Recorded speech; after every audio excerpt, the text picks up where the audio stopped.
గౌరవనీయులు బీసీ సంక్షేమ శాఖ మంత్రివర్యులు నా మిత్రుడు మా జిల్లా శాసనసభ్యులు పొన్నం ప్రభాకర్ గారు ప్రవేశపెట్టినటువంటి ఈ బిల్లుకు బీఆర్ఎస్ పార్టీ సంపూర్ణమైన మద్దతును తెలియజేస్తుంది. ఈ బిల్లును మేము మనస్ఫూర్తిగా స్వాగతిస్తూ ఉన్నాము. అయితే ఈ బిల్లు ఎప్పుడు నిజంగా బీసీ వర్గాలు సంతోషపడతాయంటే బీసీ వర్గాలకు విద్యా ఉద్యోగాల్లో 42% రిజర్వేషన్ వచ్చినాడు. బీసీ వర్గాలకు స్థానిక సంస్థల్లో పట్టణ మరియు గ్రామీణ ప్రాంతంలో 42% రిజర్వేషన్ ఫలాలు వారికి పూర్తిగా అందినప్పుడు ఆ వర్గాలు చాలా సంతోషపడతాయి.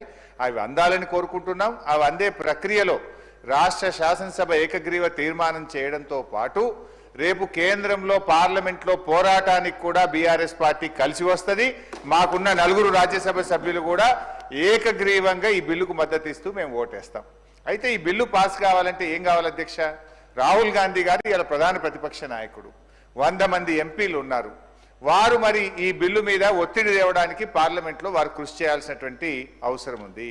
దానికోసం వారిని గట్టిగా రాహుల్ గాంధీ గారు ఇలా పూనుకోవాల్సినటువంటి అవసరం ఉంది. అయితే మా మిత్రులు పొన్నం ప్రభాకర్ గారు మేమేదో మిస్గైడ్ చేస్తున్నాం అనేటువంటి మాట మాట్లాడినరు. అది కరెక్ట్ కాదు. ఈ బిల్లు విషయంలో రాష్ట్ర శాసనసభలో గతంలో కేసీఆర్ గారు ఉన్నప్పుడు కూడా అధ్యక్ష మేము మార్కెట్ కమిటీ చైర్మన్లలో డైరెక్టర్లలో బీసీలకు 50% రిజర్వేషన్ తెచ్చింది బీఆర్ఎస్ పార్టీ.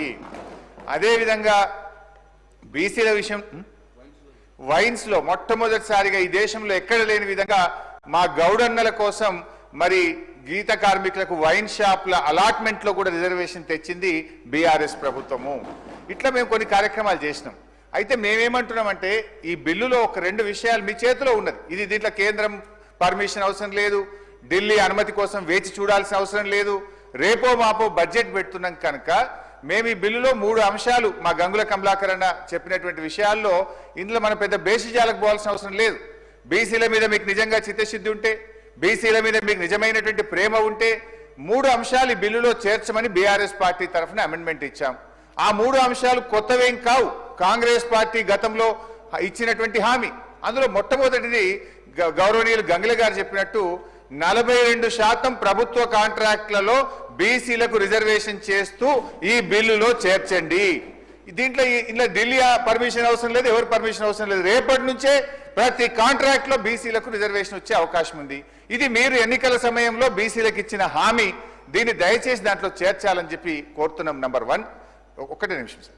రెండవ అంశానికి వచ్చేసి బీసీలకు సప్లాన్ అమలు చేస్తామని మీరు చెప్పారు.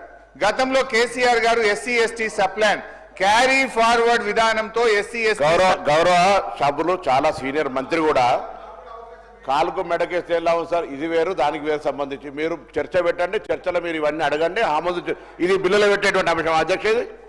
ఇది బిల్లులో 42% కాంట్రాక్ట్ ఇవ్వమని చెప్పి బిల్లులో కేంద్రానికి పంపే బిల్లు పంపుతారు, దానికి దీన్ని లెక్క పెడతారు.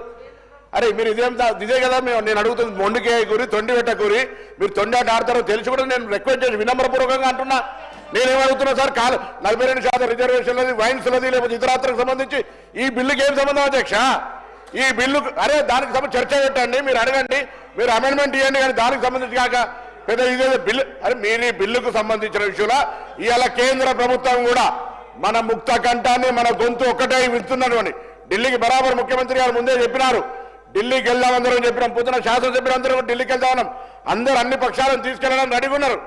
మీరు మనం బరాబర్గా కేంద్రం ఒప్పించే ప్రయత్నం చేద్దాం. దానికి సింగిల్ టోన్ పోవాలి తెలంగాణ నుంచి. తమిళనాడు మనకు ఆదర్శం. అంతే తప్ప దీని మీద ఊరికే నేను చెప్పినట్టుగా నేను కోడికి ఎంటికలెక్క గుడ్డుకి ఎంటికలెక్కే ప్రయత్నం వద్దయ్యా. దయచేసి నేను మళ్ళీ కోరుతా ఉన్నా.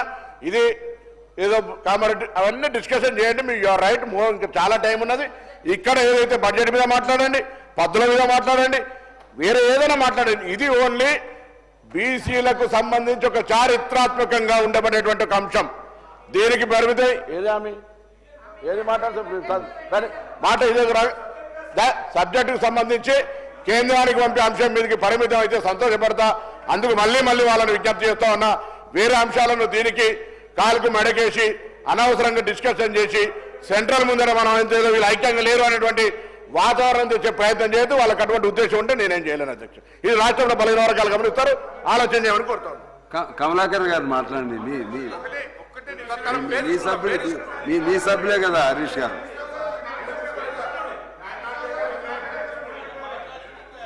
ఏలే మరలా ఇద్దరు మీరే, సబ్జెక్ట్ ఒకటే.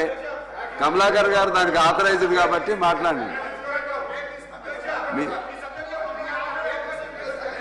అది సమయం చూడండి ప్లీజ్. కానీ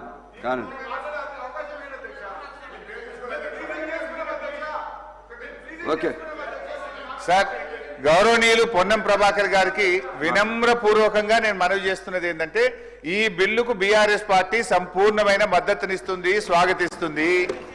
ఈ బిల్లు విషయంలో మీరు అఖిల పక్షాన్ని ఢిల్లీ తీసుకుపోతే మీతో పాటు రావడానికి ఏ పోరాటానికైనా బీఆర్ఎస్ పార్టీ సిద్ధంగా ఉంది. ఓకే. అయితే ఈ విషయం ఢిల్లీ చేతుల్లో ఉంది. అప్పటిదాకా వేచి చూడకుండా మేము అంటున్న దానికి మీరు బేసిజాలకు పోవాల్సిన అవసరం లేదు. సింపుల్ గా ఈ బిల్లులో 3 అమెండ్మెంట్లు అడుగుతున్నాం. బీసీ సప్లాన్ ను ఈ ఆర్థిక సంవత్సరంలో పెట్టే బడ్జెట్ లో బీసీ సప్లాన్ ను మీరు ఇచ్చిన మాట ప్రకారంగా ఈ బిల్లులో చేర్చండి, బీసీ సప్లాన్ పెట్టండి. బడ్జెట్ లో 20,000 కోట్ల రూపాయల నిధులు పెట్టండి. కాంట్రాక్టుల్లో బీసీలకు 42% రిజర్వేషన్ కల్పిస్తూ ఈ బిల్లులో చేర్చడం ద్వారా బీసీల కొరకు ఏం చేయాలనేటువంటి తప్పకుండా హరీష్ రావు గారికి సారి మళ్ళీ గౌరవ సభ్యులు సలహా తీసుకుంటాం. కానీ ఇది ఒక చట్టము, ఈ చట్టము కేంద్రానికి పంపాలి. మీరేమో మళ్ళీ ఇక్కడ ఈ అంశాలను ఇందులో ప్రస్తావిస్తూ ఉంటారు. వీటిని మీరు చర్చించే మంచి సమయం ఉంది, మాట్లాడదాం. మీరు మేము మనము ఏంది పరిస్థితి, 10 ఏళ్లలో ఏం జరిగింది, ఇక్కడ ఏం జరిగింది, ఇవన్నీ ఇప్పుడు నేను రాజకీయ విమర్శలకు పోదలుచుకోలేదు కాబట్టి నేను పరిమితం అవుతాను అధ్యక్ష. ఇది చట్టము, మనం కేంద్రానికి పంపాలి. ఆడికి పరిమితం అయితే గౌరవ శాసనసభ్యుడు ఇప్పుడు మాట్లాడుతున్న గంగుల కమలాకర్ మరొక్కసారి కోరుతా ఉన్నా, ఆ పార్టీ నాయకుడు ఎరుకకి దయచేసి ఏం వినమ్రపూర్వకంగా మళ్ళీ కోరుతాం. ఇది గొంతు ఒక్కటిగా గట్టిగా మనం ఎప్పుడైనా జిందాబాద్ కొడితే ఎట్లా గట్టిగా కొడతామో అట్లా ఢిల్లీకి వినబడేటట్టుగా అందరూ కలిసి తీసుకుపోవాలని కోరుతా ఉన్నా. కమలాకర్ గారు ప్లీజ్